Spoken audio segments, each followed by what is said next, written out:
नमस्कार साथियों। आज हम कर्मयोग के एक अत्यंत गूढ़ और जीवन परिवर्तनकारी सत्य पर चिंतन करेंगे। भगवान श्री कृष्ण अर्जुन से कहते हैं कि जो व्यक्ति अहंकार से मोहित होकर ये मान बैठता है कि मैं ही सब कुछ कर रहा हूं, वो वास्तव में सत्य को नहीं जानता। क्योंकि इस संसार में होने वाले सभी कर्म प्रकृति के तीन गुणों सत्व, रज और तम के द्वारा संपन्न होते हैं। देह, इंद्रिया, मन और बुद्धि ये सभी प्रकृति के अधीन है।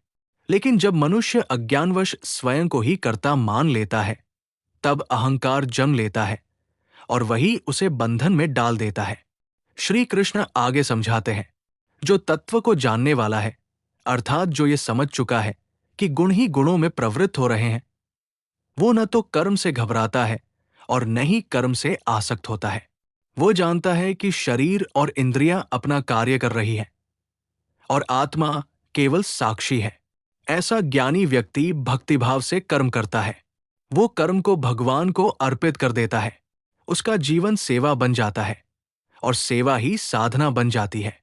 यहीं से सच्चा कर्मयोग प्रारंभ होता है, जहां कर्तापन का अहंकार नहीं, फल की लालसा नहीं और ईश्वर से अलग होने का भाव नहीं रहता। भगवान श्री कृष्ण बताते हैं कि जो व्यक्ति इस सत्य को समझ लेता है, वो इंद्रियों के भोगों में नहीं उलझता। वो जानता है कि ये सब अस्थायी है।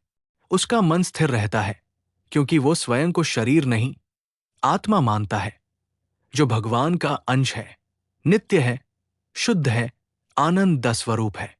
अतः साथियों, हमें भी अपने जीवन के प्रत्येक कर्म को घर, समाज, सेवा, साधना, ईश्वर की सेवा मानकर करना चाहिए। जब कर्म में अहंकार छूटता है, तभी कर्म बंधन नहीं, मोक्ष का मार्ग बन जाता है।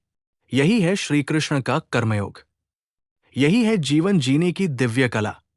हरि तत्सत।